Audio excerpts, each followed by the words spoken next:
Este é o Segurança Legal episódio 320, gravado em 15 de julho de 2022. Cibersegurança como direito. Neste episódio, partindo dos conceitos de cibersegurança como Estado e como praxis, buscamos entendê-la como um direito. Segurança Legal, com Guilherme Goulart e Vinícius Serafim. Um oferecimento Brown Pipe Consultoria.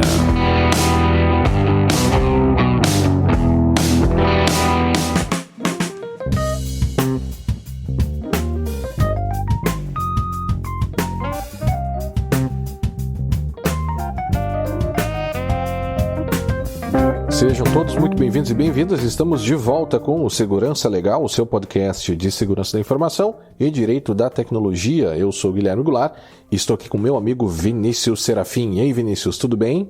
Olá, Guilherme, tudo bem? Olá, os nossos ouvintes. Gostaria então de lembrar que para nós é fundamental a participação dos ouvintes por meio de perguntas, críticas e sugestões de tema. Para isso, estamos à disposição pelo Twitter, no @segurançalegal, no podcast, no e-mail, podcast@segurançalegal.com, youtube.segurançalegal.com e agora no Mastodon, @segurançalegal, @mastodon.social. Também temos a nossa campanha de financiamento coletivo lá no PicPay, picpay.me/segurança legal, e também no Apoia-se, apoia.se/segurança legal, além do Pix, que você pode fazer verificando lá no nosso site a chave, fazendo a sua contribuição também pelo Pix. Já fez a sua contribuição por Segurança Legal pelo Pix, Vinícius? Pelo Pix, não. Mas pelo... E tu devia ter combinado isso comigo antes, tá, Guilherme? Mas só tô tentando botar uma agilidade aqui no episódio, né? Mas pelo Pix não fiz, não. Mas nós apoiamos outros podcasts, né? Eu sei sim. que você apoia, mas a gente apoia outros podcasts. Aí eu acho que é uma prática interessante aí, né? Você poder direcionar o seu recurso lá para aquele projeto que você gosta. Acho que é uma coisa boa aí que a podosfera trouxe, né? Que esse tipo de contribuição acaba sendo comum e frequente, né? E agora, e sobre isso, já que tu falou assim, a gente já comentou sobre o Tidal, ou Tidal. Né, que é um concorrente do Spotify. Eles também, eles pagam mais pros músicos, né? Pros artistas e tudo mais lá do que o Spotify. Segundo o que eles anunciam, não fui verificar, né? Até o momento, né? Era assim também com o Uber, né? Inclusive teve uma notícia recente aí envolvendo o Uber. Deu uma confusão boa aí, deu uns vazamentos, né? Tem documentos. Tem no mínimo noticiazinha aí pra semana que vem, ou se a gente achar que vale. Tem, com certeza. Quem sabe fazer um episódio, mas não sei se vale um episódio. Eu acho que do resumo de notícias a gente fala um pouco mais sobre isso, né? E a gente tem que responder a gente tem alguns contatos de ouvintes aí que a gente tá atrasado, né, Guilherme? A gente tem que ver se você consegue responder, quem sabe, junto com as notícias ou coisa parecida. Exato. Mas Vinícius e pessoal, então hoje nós vamos falar um pouco sobre, vocês já ouviram no título, é um tema um pouco, no primeiro momento, assim, difícil até de explicar, né? Eu acho que deve ter causado para os ouvintes uma certa curiosidade, né? A cibersegurança como Estado e como praxis, como state, né? Como state ou praxis. Isso vem de um artigo que a gente leu recentemente, de título Cybersecurity as Praxis and as a State. The EU Law Path Towards Acknowledgement of a New Right to Cybersecurity, do Vagelis Papakonstantinou. Difícil de ler isso aí, hein, Vinícius? Eu acho que ele é grego, né? Pelo sobrenome, eu acho que ele é grego. Ali. PPK é grego. Papakonstantinou, né? Mas dizer que eu diria até que a gente, um título também seria para esse episódio também o cibersegurança como direito, né?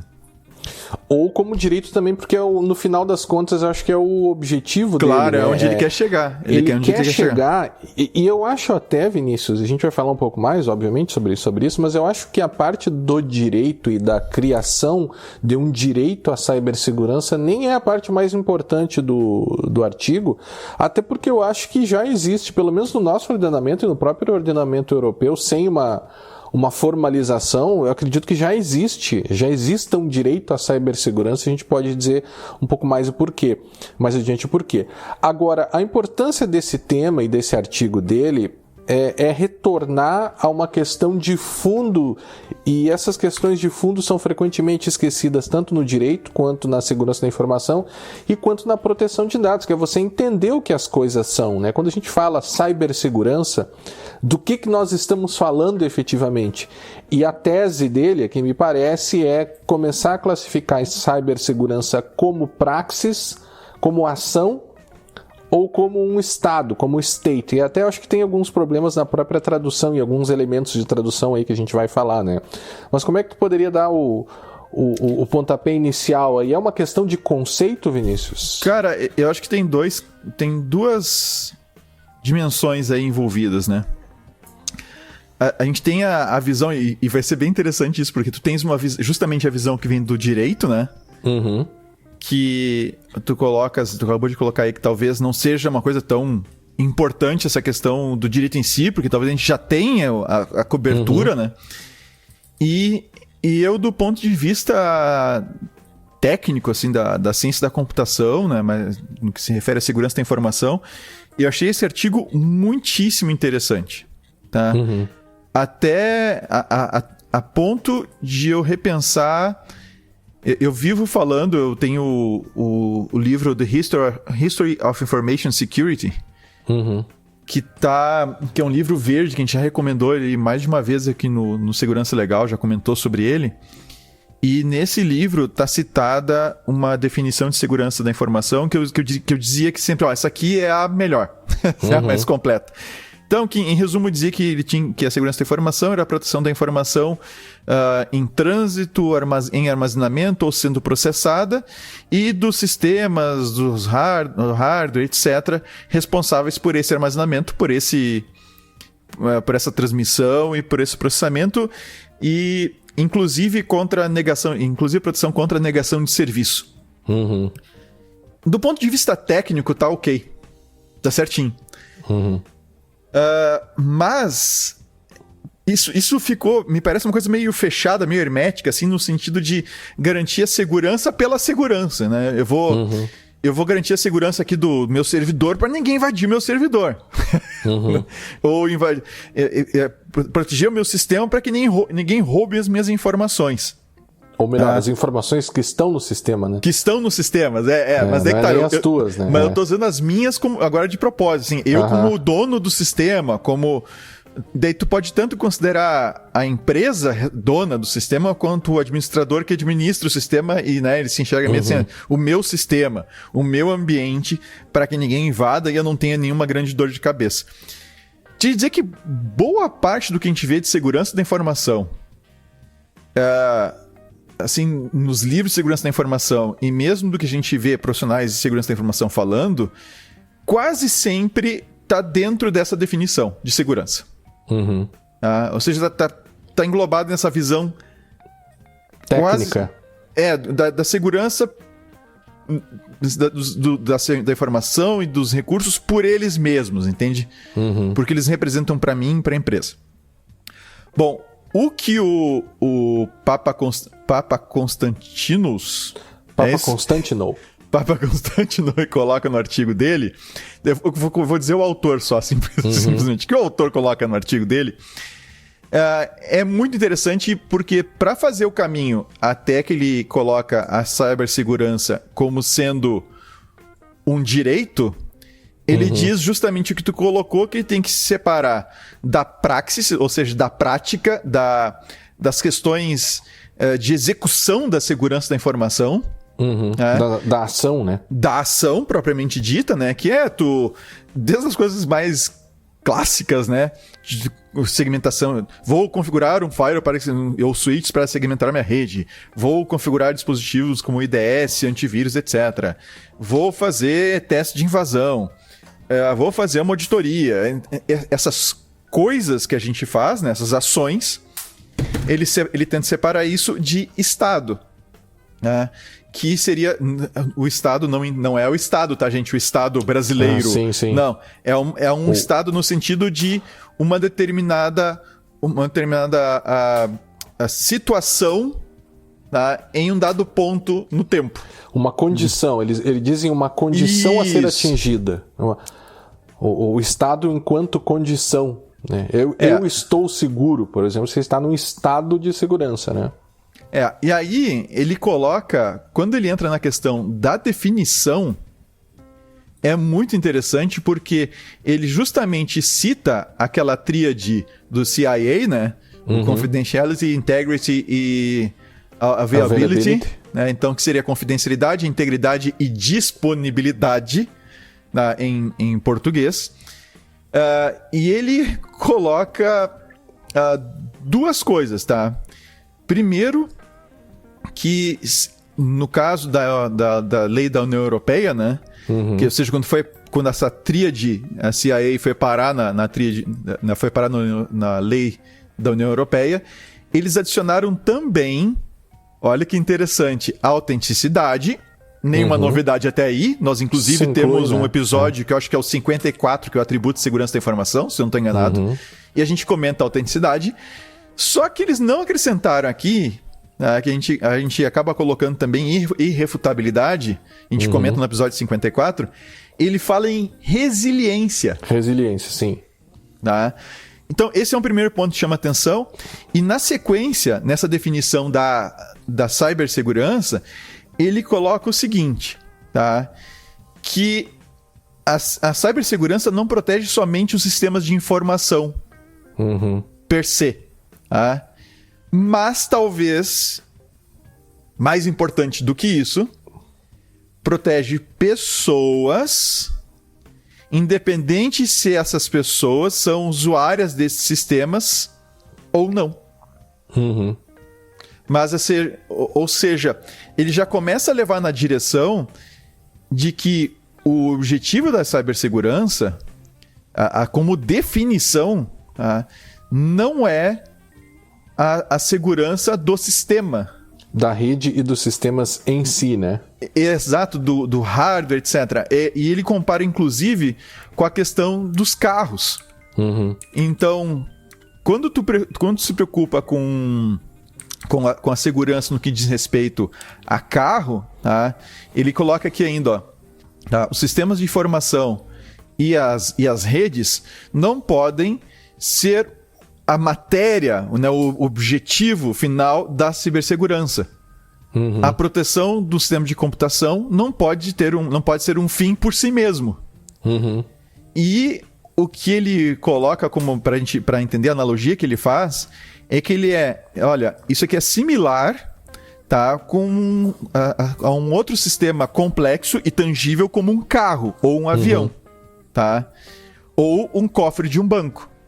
Embora tu tenha um monte de leis e regulações que estão estabelecidas, que dizem como devem ser feitas a manufatura de um carro ou de um avião, tá? Ou de um cofre de um banco, nem o carro, nem o avião e nem o cofre são os objetos últimos visados pela proteção. E sim, são os passageiros, que no caso são as pessoas, ou o dinheiro, que no caso é a propriedade. Então, ele diz assim, em outras palavras, o hardware é o meio para acessar os dados e não o fim por si mesmo. E ele coloca, então, ele chama atenção, pode então, ele vai desenvolvendo assim, pode então os dados, né, já que o hardware não pode ser o objetivo final da segurança, da cibersegurança, os dados então seriam esse objetivo final? Ele coloca na sequência. E é muito legal a maneira como ele desenvolve o raciocínio dele. Tá? E ele diz assim, ó, no caso dos dados, embora eles tenham que ser protegidos dentro do contexto de cibersegurança, né? São as pessoas que têm conexão com esses dados que têm o direito de serem protegidas de fato. E não os dados por si só. Eu acho que ao longo do tempo, né, a gente ficou viciado nessa visão despersonalizada, né, da segurança, né, quase como se na verdade os sistemas em geral e os dados, eles são entes apreciáveis, né? Alguns intangíveis, outros tangíveis. Você pode ter um equipamento em si que pode ser afetado ou destruído até eventualmente por conta de uma ameaça cibernética, né? Faz lá o computador trabalhar, né? Queima o processador, alguma coisa assim, que é um pouco mais raro, né? Mas em geral você tá... Depende de fazer um overclock mal feito aí. Pode acontecer, mas em geral você está diante de situações em que você... sem autorização ou violando autorização, manipula, trata dados de maneira geral e causando danos, né? Mas o enfoque sempre foi na questão meio que instrumental dos entes, sistemas e redes, né? Tanto que quando a gente fala, e o pessoal do direito penal, quando fala e tenta classificar qual o bem jurídico que é tratado no invasão de dispositivo informático, né, no crime de invasão de dispositivo informático, falavam, né, e agora, diante dessa perspectiva desse artigo, parece até que de uma forma incorreta, né, o bem jurídico tutelado e protegido ali é a segurança dos sistemas, a segurança da rede e dos sistemas, como se o sistema em si fosse um ente que merecesse proteção de forma isolada. E claro que por si você mesmo, protege, né? por si só, por si né? mesmo. Você protege o sistema, é evidente, né? Assim como o carro, você também protege o carro, porque você tem mecanismos de segurança que vão evitar que roubem o carro de você, né? O alarme do carro, né? A chave com o segredo, enfim. Então, faz sentido você proteger o ente carro, assim como você protege o ente sistema, assim como você protege o ente rede, né? Nessa circunstância. Agora, no final das contas, acho que esse é o grande avanço, tudo isso envolve você proteger a pessoa. E ele até diz mais lá adiante que o modelo da proteção de dados pessoais faz isso, né? O dado ele é pessoal, não é a proteção de dados. É uma lei, ou são leis de proteção de dados pessoais. Em última instância, você traz para esse tipo de proteção a proteção à pessoa. Né? Por isso que, e vai um pouco na linha do que a gente falava, né, da própria diferença entre confidencialidade e privacidade, né? Quando se fala privacidade dos dados, você está aplicando ao dado, que é um ente, né? Você está aplicando aos dados algo que é completamente relacionado, um atributo que é completamente relacionado à pessoa, né? Por isso que você não diz privacidade de dados, porque quem tem privacidade são as pessoas, assim como você não diz confidencialidade de pessoas, né? Então esse ponto, essa tecla que a gente vem batendo também nos últimos anos, parece que meio que se confirma um pouco nisso, né? Ele não esquece da tríade, né? Ele deixa a tríade de lado, ou dá menos importância, tu dizia, né? Dá menos importância para a tríade, e claro, ele parte da legislação europeia, né? Ele cita o regulamento 881 de 2019, que é o EU Cybersecurity Act, que além de criar e instituir lá a ENISA, na verdade a gente teve outros regulamentos anteriores que já constituíam a ENISA, que é a Agência da União Europeia para a Cibersegurança, mas esse regulamento em específico ele traz uma definição de cibersegurança, que é todas as atividades necessárias para proteger de ciberameaças as redes e os sistemas de informação, os seus utilizadores e outras pessoas afetadas. Já é um meio termo aqui, né? Porque fala em proteger de ciberameaças os sistemas e as redes, mas também com o foco na pessoa, porque parece que é a pessoa que importa no final das contas, né? E acho que esse foi, talvez tenha sido o grande erro da cibersegurança desde sempre. Focar demais no tecnológico e esquecer que você tem pessoas por trás de tudo isso, né? E até diria o seguinte, tu usou no início da frase ali a questão, meio que um vício, né? Mas eu não vejo dessa forma, porque inclusive ele traz no artigo dele, no ponto de vista de sendo um processo de evolução de entendimento da cibersegurança. Né? Eu acho que é mais nesse sentido. Porque a gente vem de um ambiente que era muito fechado, muito restrito, Tá? Pegar um extremo, assim, quando nós tínhamos os supercomputadores que ficavam nas salas, né? Uhum. Tu tinha os birôs de serviço de processamento de dados, em que mesmo quem programava muitas vezes nem chegava perto do computador, tinha um programador e tinha um operador. Uhum. E só para pegar um ponto de partida lá atrás, e a gente avança na direção dessa tecnologia da computação chegar no pulso. Agora, eu não estou falando nem mais na mão, no celular, estou falando agora no pulso dos smartwatches e tudo mais. E a gente sai do ambiente em que era... A gente evoluir do ambiente que era extremamente restrito, apenas pessoas com conhecimento operavam um computador, tinham acesso a um computador, para um ambiente em que a computação ela é ubíqua, ou seja, ela está em todo lugar, as pessoas utilizam para tudo no dia a dia delas. Serviços, todos usam? Tudo. Compras, comunicação, serviços do governo, serviços bancários, etc. Serviços de saúde. Tu imaginar, hoje está ali na mão, está no celular, né? E aí, ou seja, com a evolução com a abertura desse ambiente, a gente vem também evoluindo com essa evolução dessa ampliação de pessoas que têm acesso direto a esse ambiente, cujas vidas são diretamente impactadas por ele. A gente está vendo uma evolução, eu diria que natural. Portanto, eu acho que não se trata de um vício, né? Dos conceitos que estão envolvidos com a história, com a questão da computação, e nesse caso aqui em particular, da segurança computacional. Que, de fato, e eu sinto isso na minha própria formação, quando eu estava no mestrado, na minha graduação, um foco muito forte em ações. Em praxis. Na praxis, que o Mui coloca no artigo. Muito voltado para ação. E a gente continua isso, o mercado é muito assim. Tá? E não tem essa visão da proteção da pessoa lá na frente. Ou seja, a gente protege o negócio. A gente protege... Aí, inclusive, ele comenta no artigo que a cibersegurança ela aparece ali como em algumas regulamentações anteriores, algumas regulações anteriores, ela aparece como uma forma de conduzir de forma adequada os negócios.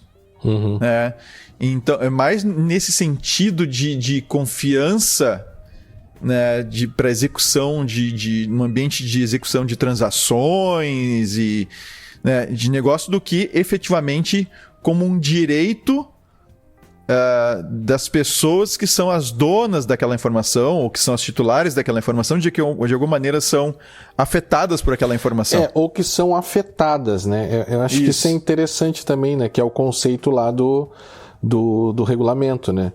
Todas as atividades necessárias para proteger de cyberameaças as redes e os sistemas de informação, os seus utilizadores e outras pessoas afetadas, né? No direito do consumidor, a gente tem o consumidor por equiparação, né, que são sujeitos que às vezes não estão naquela relação de consumo, eles não fazem parte daquela relação de consumo, mas são atingidos por algum dos efeitos daquela relação de consumo. Caso clássico, né? Você está lá sentado tomando chimarrão na sua casa e cai uma parte de avião em cima da tua casa e destrói teu telhado, né? Ou seja, você não é consumidor, você não está viajando, não tem relação nenhuma com a companhia aérea, mas você é atingido por uma das suas falhas, né? Então, de forma geral, a gente poderia trazer isso para a cibersegurança também, sobretudo quando a gente fala sobre sistemas relevantes, né? Sistemas muito relevantes, numa outra diretiva, que é a diretiva NIS, eles estabelecem um número de destinatários que seriam aqueles que deveriam cumprir com a praxis, né? E aí seriam serviços essenciais, provedores de serviços digitais e Estados-membros também, outros tipos de provedores, ou seja, eles estabeleceriam um certo grupo de pessoas que seriam as pessoas as quais precisam cumprir a praxis, né? Que eu acho que é uma das questões que ele busca responder também nessa reflexão de de uma nova definição, uma definição atualizada de cibersegurança, né? Ele diz para quem que são direcionadas as ações, ou seja, quem são os recipients, ou seja, os receptores, os destinatários. Os pacientes dessa difícil proteção. Até de traduzir, né? Porque qual é a outra palavra que ele usa? Ele usa recipients e usa... o addressees. Addresses, né? Não, addressees. Que seria addressees, que seriam os responsáveis por efetivamente fazer a implantação dos mecanismos, a garantia da segurança para os recipients, né? Que são os pacientes desse direito. Destinatários, talvez. Os sujeitos. O sujeito. Mas aí que tá, né? Ele enquanto... Então você tem para quem precisa cumprir a praxis, quem é o atingido no sentido de ser receptor da praxis, no sentido de ser atingido e ser positivamente atingido, ou seja, ser protegido pela praxis. As pessoas que são protegidas, os destinatários, os titulares dos dados de maneira geral, e por que não dizer o titular do direito de segurança? Porque nós, enquanto usuários de sistemas, nós usuários comuns de sistemas, nós não embora a gente tenha um ou outro dever de cuidar da nossa senha, enfim, nós somos os receptores das boas práticas de segurança que são realizadas como é que a gente vai chamar quem precisa cumprir com as práticas? Os agentes? Como é que a gente traduziria? Agentes. Daria para dizer os agentes. Os agentes, né? Porque tem uma questão de tradução aqui que a gente tem que cuidar também, né? Que seria quem vai fazer essa execução. Seria eu diria os agentes. Os agentes. Tomando liberdade aqui de talvez depois ter que alterar isso aí, ter que mudar. Mas seria realmente aqueles que são responsáveis pela implantação dos mecanismos de segurança, pela praxis, né? Pelas ações praxis. De fato. E aí daria para dizer que seriam os agentes. E os usuários de maneira geral e os consumidores de maneira geral são as pessoas que são beneficiadas pela praxis, né? Mas ele coloca, aí que tem que tomar cuidado, tá? Quando ele fala pessoas, né? Ele é muito claro quando ele fala tanto a pessoa natural, física, exato, né? Quanto a pessoa jurídica, né? Então, quando ele fala de pessoas que teriam esse direito, ele fala das duas situações. Então é bem ampla a coisa, realmente. Mais amplo, inclusive, que a proteção de dados pessoais, né? Porque, embora você tenha você tenha um conjunto de interação entre proteção de dados e segurança da informação, a segurança da informação ela é muito mais ampla porque ela não vai envolver somente dados pessoais, ela vai envolver uma gama muito maior de questões de segurança que vão afetar sistemas que mantêm e sustentam dados que não são pessoais, mas que podem ser relacionados a pessoas jurídicas, né? Sim. Ou ao funcionamento, de maneira geral, dos sistemas em si, ou de equipamentos. Uma afirmação que ele faz, abre aspas, e aqui eu vou fazer de novo uma livre tradução aqui, o novo direito à cibersegurança, em português é cibersegurança, né? Ou segurança cibernética seria melhor, né? Eu não gosto. A gente acaba usando segurança como sinônimo de segurança da informação, mas tá errado, mas né? tem que cuidar porque aqui ele faz diferenciação entre cybersecurity e security. Inclusive ele faz esse trabalho ali. É verdade. Mas ele diz o seguinte, um novo direito à segurança cibernética iria permitir que pessoas naturais e legais ou jurídicas, né, se defendessem contra ameaças cibernéticas. E iria impor obrigações sobre todas as outras partes, tá, para respeitar ou seja, respeitar esse direito à defesa, tá, e, se aplicável, né, também a obrigação de tomar ações concretas a esse respeito. O usuário, digamos assim, né? Não. A pessoa. Não. Ele está falando aqui dessas outras partes. Ou seja, ele coloca que um novo direito à segurança cibernética iria permitir, né, que pessoas naturais e pessoas jurídicas se defendessem contra ameaças cibernéticas. Sim. Ponto. E também colocaria obrigações em todas as outras partes a respeitar esse direito, a respeitar essa direito de se proteger, tá? E, se aplicável, também imporia a necessidade de tomar ações concretas a esse respeito. Dessas partes. Tá? Então, de todo mundo todas as empresas, instituições, etc., que tratam com informações, tratam com sistemas, ou gerem sistemas, né, façam a gestão de estruturas, né, computacionais, que de alguma maneira possa colocar a segurança de um indivíduo, numa pessoa natural, ou de uma pessoa jurídica em risco, ou mesmo um coletivo de pessoas. E aí, inclusive, com a necessidade de tomar essas medidas e conseguir demonstrar que estaria tomando essas medidas. Então, assim, deixa de ser a preocupação com segurança da informação, vai na direção de tornar ainda mais séria a preocupação com segurança da informação. A gente já vinha comentando aqui, né, Guilherme, que com a LGPD, e mais especificamente com o link que a 27701, a ISO 27701 faz com a LGPD, né? Lembrando, a NBR e ISO, né? Se não for NBR, não tem esse link. Tá? A da 27701 que linka os artigos, os parágrafos, os incisos da LGPD com da 27001 e 27002, tá? E da própria 27701, está num anexo esses links. Além de ter esse link que reforça ainda mais aquela ideia de que a LGPD demanda segurança da informação. Assim, não tem LGPD sem segurança da informação, meu irmão. Meu irmão, não tem. Tu até pode, entre aspas, adequar processos e não sei o quê, mas se o teu ambiente computacional não tiver a segurança necessária para garantir que aqueles teus processos funcionem, não só do ponto de vista da confidencialidade, né? Mas funcionem adequadamente, tu não vai conseguir cumprir a LGPD. Ponto. Tu vai ter incidente atrás de incidente. Então, além desse aspecto, esse caminho que ele coloca ali da segurança cibernética como sendo um direito, ele amplia, vamos dizer assim, as obrigações com relação à proteção desses sistemas.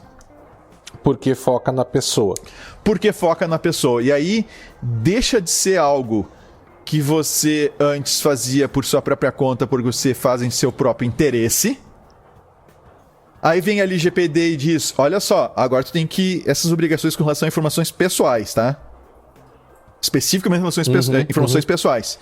E dados pessoais sensíveis, que está lá na LGPD.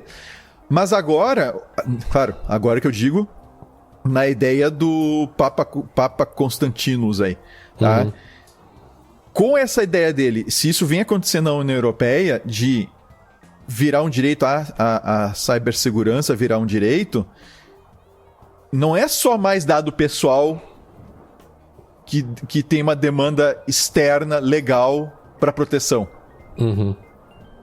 A gente tem agora mais uma demanda legal, ou vai ter, né, na União Europeia, vai ter mais uma demanda legal com relação à proteção dos sistemas que podem causar algum impacto para as pessoas, independente dos dados que eles tratam. Não é mais a questão do dado pessoal. Sabe que ele fala isso numa perspectiva europeia. Eu diria que já é possível, tanto na Europa, mas pelo menos no Brasil, já é possível você dizer que existe um direito à segurança da informação. Ele fala um pouco lá sobre o direito à segurança, que sempre existiu, assim, ou, né, enquanto um direito humano, inclusive, de que o direito subjetivo à segurança, ou seja, nós todos somos sujeitos ativos, né? Nós podemos exigir que todos respeitem a nossa segurança, né? Então existiria aí um direito absoluto, oponível a todo mundo de respeitar a nossa segurança corporal, física, contra danos, né, contra violências e tudo mais, né? Então, isso é antigo e já bem estabelecido, né, reconhecido, direito humano fundamental e tudo mais, né? A questão que ele coloca seria a formalização de um direito à cibersegurança assim como é plenamente formalizado o direito à proteção de dados pessoais. E isso também foi um caminho, né? Aqui no Brasil, recentemente foi reconhecido na Constituição a proteção de dados pessoais enquanto direito fundamental, né, recentemente.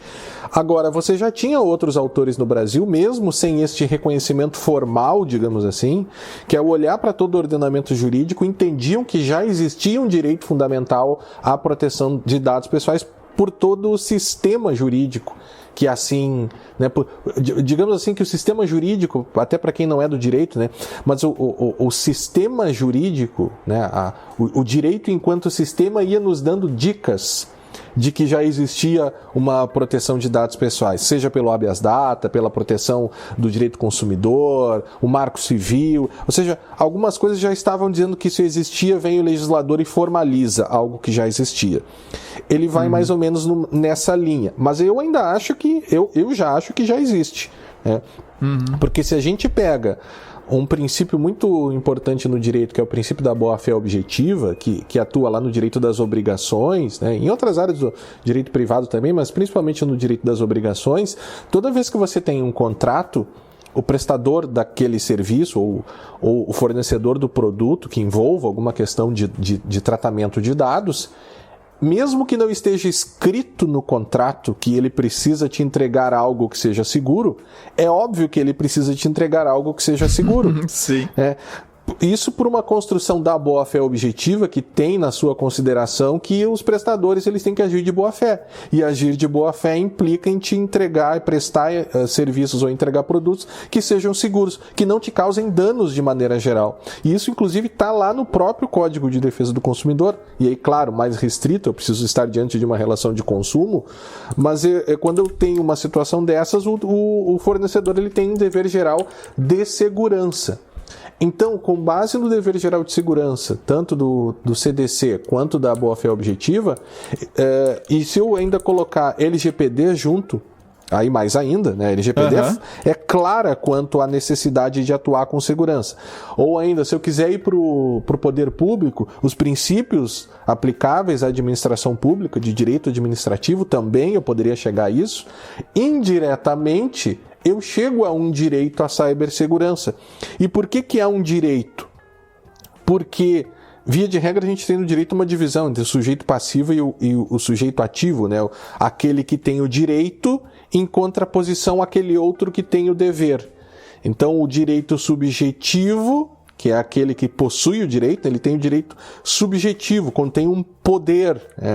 E quando este direito subjetivo é violado, ele tem o poder de exigir do outro sujeito que causou a violação uma ação ou omissão, fazer algo, deixar de fazer aquilo. E isso a gente chama de pretensão. Isso já existe. Se eu tenho se um sistema é violado e me causa algum dano, em tese, pelo menos na teoria, é fácil eu dizer que o causador do dano vai precisar me indenizar, por exemplo, né? A discussão toda é se há e aí talvez essa nova forma de enxergar a cibersegurança nos ajude nesse sentido, que é muito difícil no Brasil são os juízes verem quando é que há o dano, né?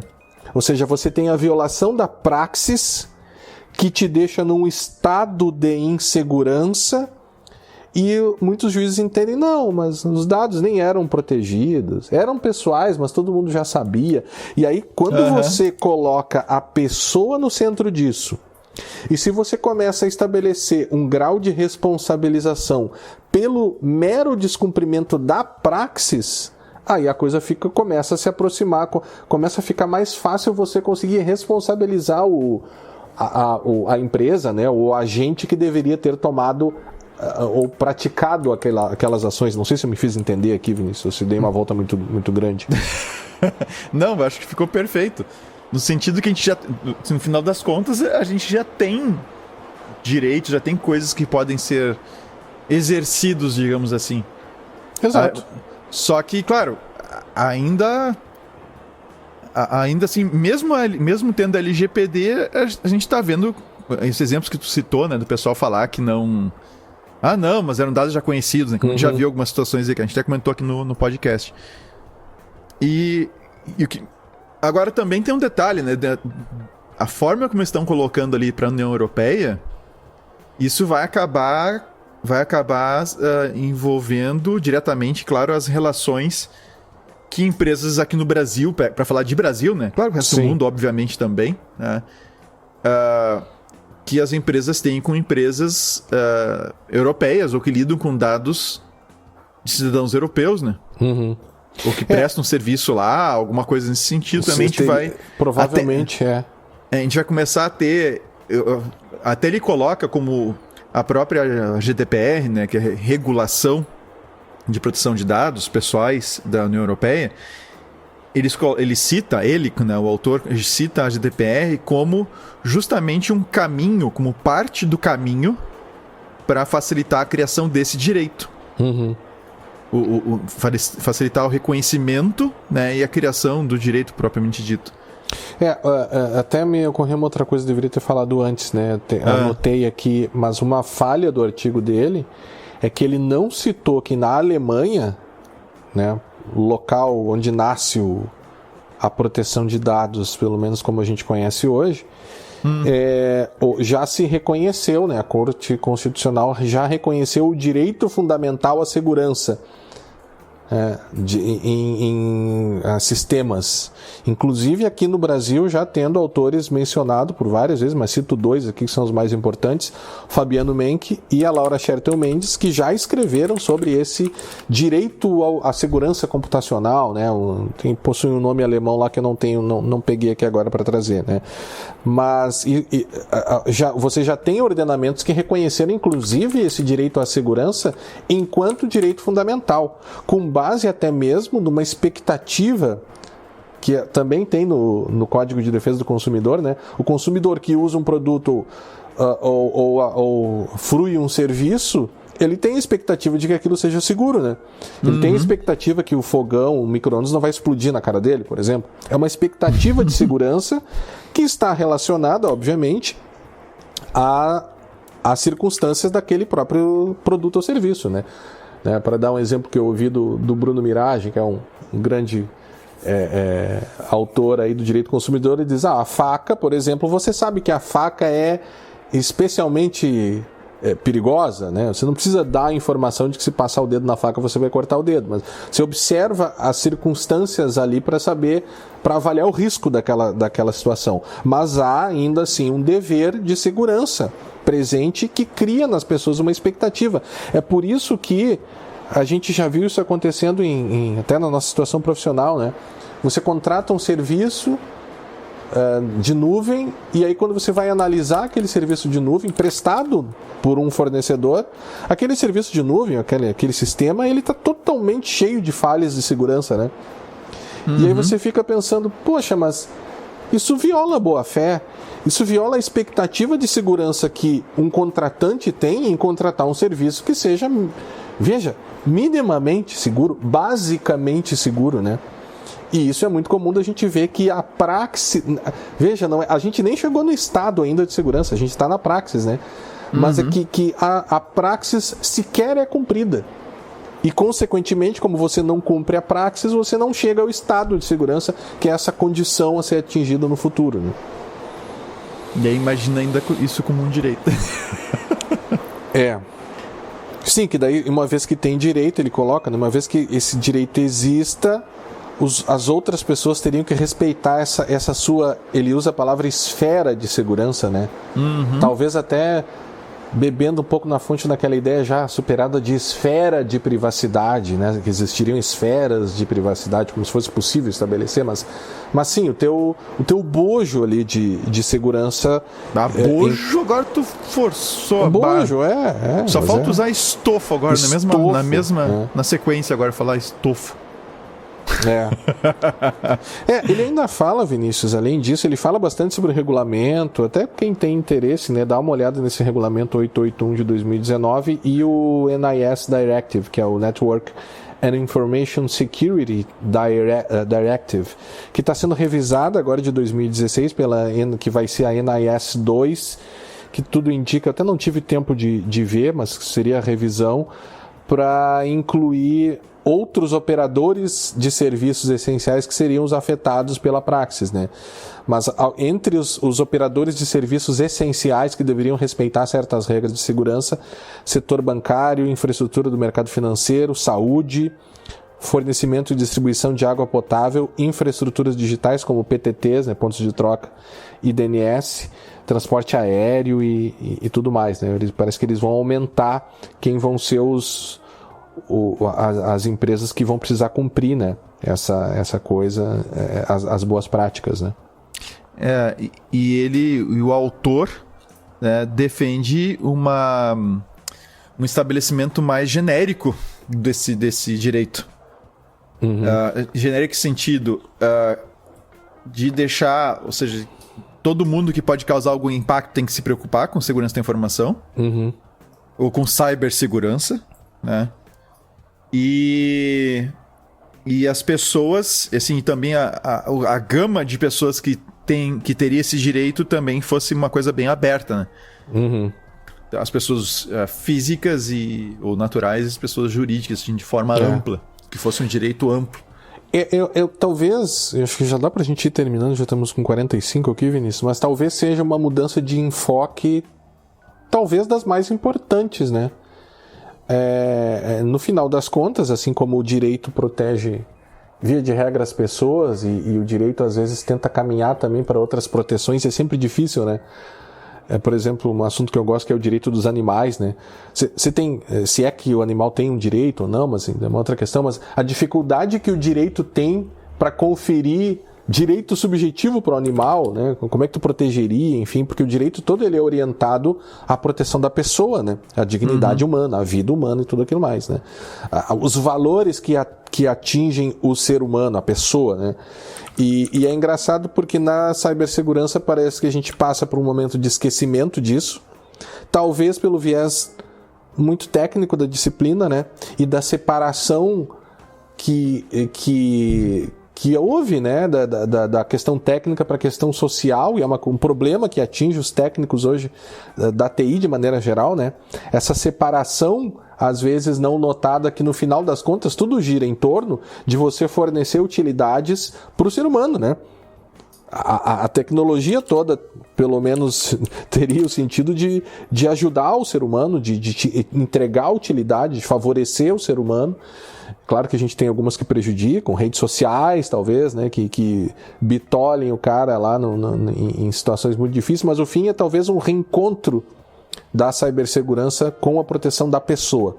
Se é que esse encontro já houve alguma vez, enfim, mas é uma aproximação, né? Eu acho que a gente... Talvez não houve, né? Acho que não aconteceu, não. Acho que a gente tá... Um encontro, então. Acho que isso tá justo nessa direção, dentro daquele panorama que eu falei antes, aquela questão dos mainframes, aquela coisa toda. Acho que a gente está indo na direção. Chegaram primeiro as funcionalidades, as facilidades, uhum, e na esteira disso, com certeza com um grande atraso, os direitos. Um direito à cibersegurança, né? Que eu acho que, pelo menos no Brasil, a gente não está tão longe, né? Acho que a gente está mais perto do que já estivemos, né? No passado, assim, sobretudo por conta de LGPD e tal, né? A questão é você autonomizar, né? Porque são coisas diferentes, né? Cibersegurança e proteção de dados são coisas diferentes, embora a gente trate, inclusive os fóruns, às vezes, de discussão são os mesmos, né? Mas são coisas diferentes, né? Então a gente não pode esquecer que no final das contas estão as pessoas, né? Eu acho que é algo que nós temos que... assim, a gente tem a LGPD... A gente tem um monte de lei e a gente precisa ver essas coisas funcionando. É isso que que acho que a gente ainda tem que esperar para ver como é que vai ser esse desenrolar aí. Ótimo. Lembrando também que eu li esse artigo essa semana aqui, né, Vinícius? A gente ficou lendo essa semana aí, deu uma faladinha um pouco antes, fez algumas anotações. Claro, são primeiras reflexões sobre o tema, né? Quando o Vinícius falou que, para mim, acho que a nova, melhor definição de segurança da informação. Eu mais tava ampla. achando já o artigo bom, mas quando ele fala, como o Vinícius é um cara muito inteligente, né? Muito obrigado, Quando Guilherme. ele disse que aquilo era muito bom... E você é um cara muito cínico. Não, mas eu tava achando bom, mas eu precisava da visão de uma outra pessoa pra ver se aquilo era realmente bom, né? Pai, eu sou chato, né, cara? Tu me manda os artigos e eu olho assim, isso aí não gostei. Isso não rende, né?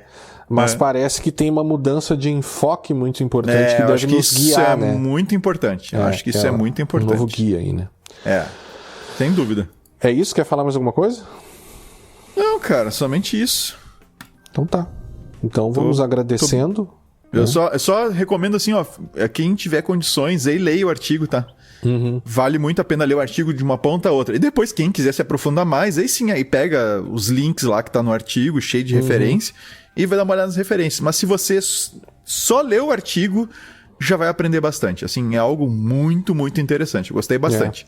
Tem um errinho ali, né? Tem um errinho ali que me parece mais um erro de revisão ali, que tem a numeração das sessões tá meio errado ali. É verdade. Mas a ideia é muito interessante. É a humanização da segurança da informação, talvez, né? Esse pode ser... Qual vai ser o título? Cara, eu colocaria... Humanização de segurança? Não. Eu colocaria a segurança da informação como direito. Segurança da informação como direito? Ou segurança cibernética como direito. Segurança cibernética como direito. Tá bom. Fizemos o título ao vivo aqui, Vinícius. Ao vivo, é isso aí. Tá. Mas é assim que a gente faz, né? É assim, não tá ao vivo, tá gravado. Só não, Mas é que às vezes a gente já tem o título antes, né? Mas tem uns que a gente o título vem depois, né? Porque a gente grava a abertura depois, né? Ou a gente tem o título e diz, não, mas melhor muda. Sim, a gente grava sempre a abertura depois, é o contrário aqui, né? As magias da edição. Então é isso aí, Vinícius. Nos encontramos, então, agora no próximo episódio do podcast Segurança Legal. Até a próxima. Até a próxima.